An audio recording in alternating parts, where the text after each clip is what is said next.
All right, folks. 2014 Maserati Ghibli with a 3.0 liter. Uh, Tore into this puppy.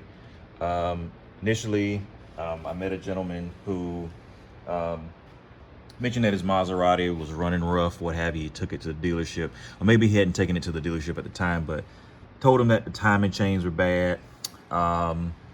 He told me, I said I'd do it. Car's been here for a while now, and it shouldn't have been here this long, but it has been. Oh, wow. I just saw something else. Ooh. So I hope it doesn't have bent valves. And don't know if you see what I see, but I'm looking right here, and there are no rocker arms on those lifters. It looks like I see. Let me see if I can grab a magnet. Fish that out of there. Let's get our small magnet. That suggests to me we got bent valves. Let's see. Looks like I see part of it. I know I see one over here. Here's one lifter. Let's try to find the other one. Oh, I see it. It's on this side.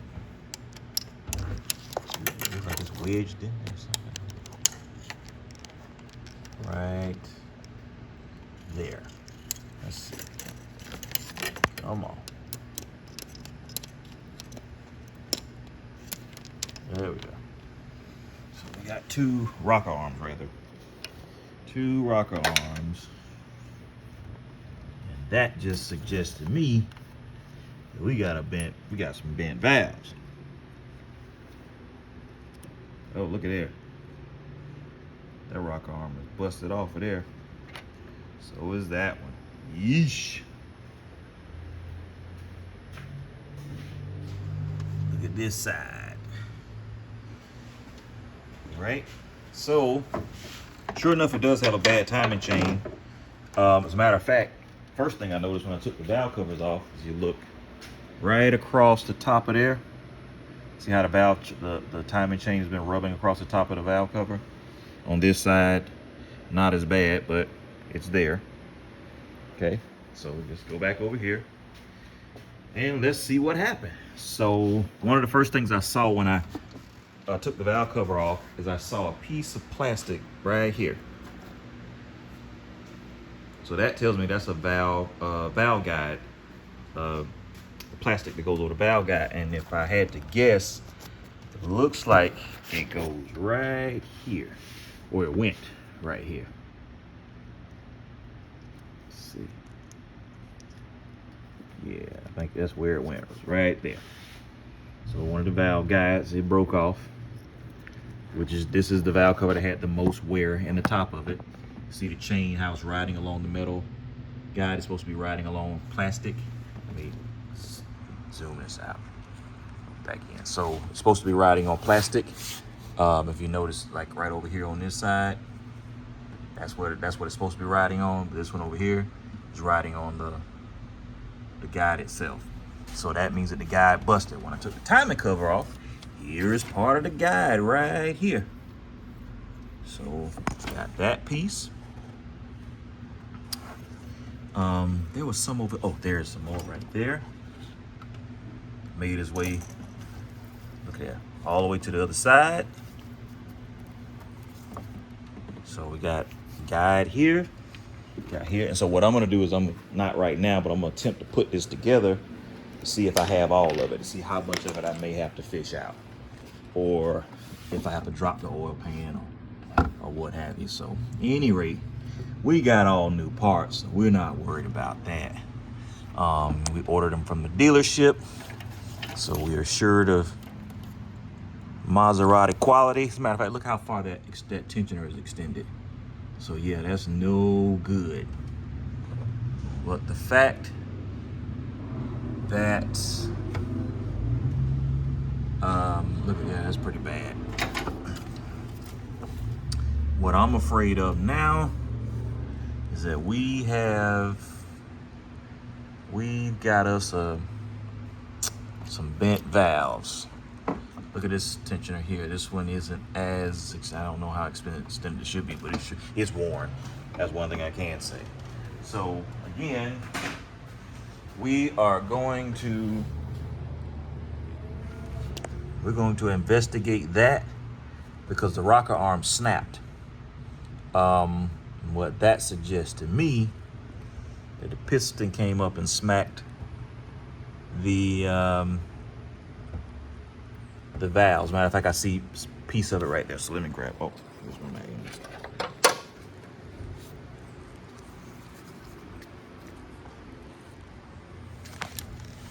Let's see if I can reach it. I just saw it. Where did I see? Oh, right there. So that's part of the rocker arm. Snapped off. See if we can find the other piece.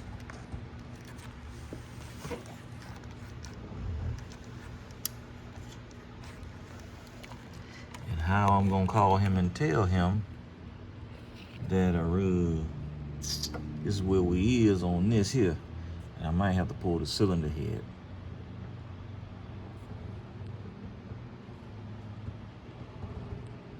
Oh, look at there. There's more. This one is missing. Just saw that. See there? Right there on top. That one's missing. So, yeah, I'm pretty sure we got bent valves here. What I'm going to do, there's a couple ways I can test it. Test my theory. But either way, we're going to find out for sure what we got going on. And yep, there's a piece of it right there.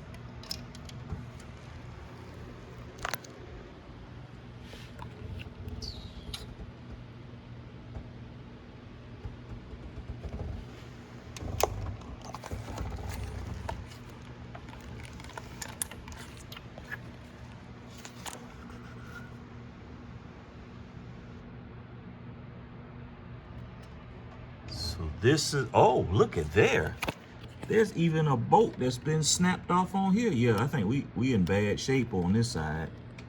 I'm pretty sure of it. Yeah, we're in bad shape on this side. The top of the bolt here is sheared off. So yeah, it came up in contact and did its thing. I'm pretty sure of it. Yeah, I'm sure it's got bent valves. So what I'm gonna do, pull the spark plugs, and we're gonna do, I'm gonna figure out how to do this. I may remove well, I gotta take the timing chains off anyway. So what I'm gonna do at that point is valves will be closed and we'll do a leak down test and we'll see whether or not we got bent valves. But I'm pretty sure, based on what I see, it bent some valves. Yeah, that's pretty bad. So yeah, that's what we got here. And so I'm gonna go ahead and post this to YouTube, and then I'll get with my customer. I'll tell him to go to the channel and take a look at it, and tell me what he thinks, what he wants to do. I don't see, doesn't look like we have a problem over here on the left side of the engine, which is the driver's side. Looks like everything is okay. Again, the other side was the side when I first took that valve cover off and I saw the timing chain, how it had, you can see this has been rubbing across the top. See how shiny that is? I can tell it's been rubbing on something that shouldn't be rubbing on. And since all the guides are in place on this side, it tells me it's been rubbing on the valve cover, which it has. You can see, I showed you earlier. I'll show you the valve cover that goes on that side, and I believe it's this one here. Yeah, so you can see where it's been rubbing across the top right there, that mark right across the top. Now this one was worse, and this was let's move both out of the way. See how bad that is? So I'm pretty sure we got a cylinder head issue. So yeah, thing is finding the valves, getting the head off, which is a whole lot more labor, and then getting it over to the machine shop, and then my machine is telling me what a valve job on it's going to cost. Then we're going to have to get head bolts, head gasket, And you know, it's funny, when this car came off the tow truck, I remember thinking to myself, it wouldn't start up at all.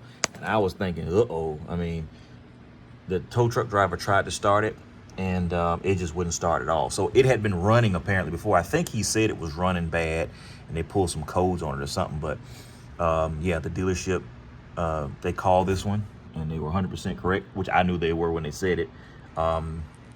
So yeah, we got major failure here. Now I know where another one of these engines is, and I think that, well, the engine runs, and I think it has a bad cooler. The cooler's down in the center. I'm not sure, but I think we probably need to get that engine or something. I gotta figure it out. But anyhow, this is where we are. Today is Sunday. I don't typically work on Sundays, but I wanted to get this car's been here a little bit too long. First, I had to wait on parts. When I ordered them from Maserati, they told me when they would be there. They weren't there. They told me it'd be there again. They gave me a date that it would be there. It wasn't there again. Then finally they called me like a couple weeks later and said, hey, it'll be in on this date. And then at that date, I couldn't make it in, so I had to go the following. It may have been a week. I'm not really sure. But the parts had to come from Italy, and they didn't have them in stock, so I had to wait on them. And then when I finally got that done, I actually, when I got the parts in, another car that I had in my possession at the time, just before that happened, before I got this car, the person finally had their money together, and they were like, hey, I'm dropping off the parts. And it's like, oh, okay. So when they dropped off the parts, I started working on it. So at the time I was working on it, and I was like, okay, I'll just have to get to this when I can. Well, I got that back together, and you know, that they didn't have the labor money. So, you know, I wish I had put this as a priority, and primarily because I think I went over there to my storage lot to pick this vehicle up. No, to pick that vehicle up to bring it to the shop. And I'm thinking like 2 or 3 days later, it wasn't that long. It might have been a week or two after that. It wasn't very long after that. The customer calls me and asks me about this vehicle. And I'm like, well, no, it's not in the shop yet. It's at my storage lot. And so he tells me that someone vandalized his car. And I'm like, what? And when I thought back to it, if I had brought this here first, the vandalism wouldn't have even happened. So I feel really bad about that, but I'm gonna straighten out, you know, detail the car up and stuff, and on the interior, and replace the screen, the radio in it. So, but my whole point in saying is, this customer has his money together, and I wish I had put him in front, because I put them in front, and they don't have the money. So at any rate, that's kind of, you know, what it's like being in the industry. So, you know, that happens. I'm not, you know, bashing the customers, just that it ended up costing me a little bit more as far as the radio is concerned, and all that jazz, and an angry customer. And I didn't want to have an angry customer. So again, I got busted rocker arms, and we got to find these. Again, I know where one is, and I don't think the person would want to sell pieces off the engine, but I don't know. I'll find out. So I'll find out whether or not they want to part with it, and I'll go over and do my thing, and we'll call it a day. So yeah, but that's what we got to do now, unfortunately. So it don't matter whether I want to fix this tonight or tomorrow. It's like, I thought I was gonna be able to come in here, snatch all this down, put the new timing chain in, and then come back tomorrow and start putting everything back together to fire it up. But not happening now. So at any rate, this is what comes with the territory when the timing chain is, you know, not changed. And you're supposed to do these every 100,000 miles. I don't know what Maserati suggests, but my professional opinion is always do them at 100,000 miles. Just because even if you don't have any problems, you don't hear any noises, do it at 100,000 miles. You won't regret it. So yeah, that's kind of where we are with this. And now it's going to be in the bay a lot longer than I want it to be, because I was just thinking I'd be able to get this out ASAP. So since I can't, I'm going to give a customer a call tomorrow and tell him to look at the video, and we go from there. And he's a good guy. I don't know what he wants to do, but I'm going to find out tomorrow afternoon from the other person whether or not where I know where one of these engines is, whether or not they'll sell it, and if they'll sell it, how much they want for it, and then we go from there. And I'll get it in, and I'll do what I need to do to it. Maybe just swap the whole engine and still do the chains in it. I don't know, but I gotta do something about this, because that engine, I do know for a fact, is mixing oil and water, and I don't know why. I don't know if it has a blown head gasket. It could have a blown head gasket, or could have a bad oil cooler, which is pretty common on a lot of these vehicles that have oil coolers on them. So the cooler internally will bust, and it'll just mix oil and water. So anyway, that's where we are, and that's where we are. Okay, signing out.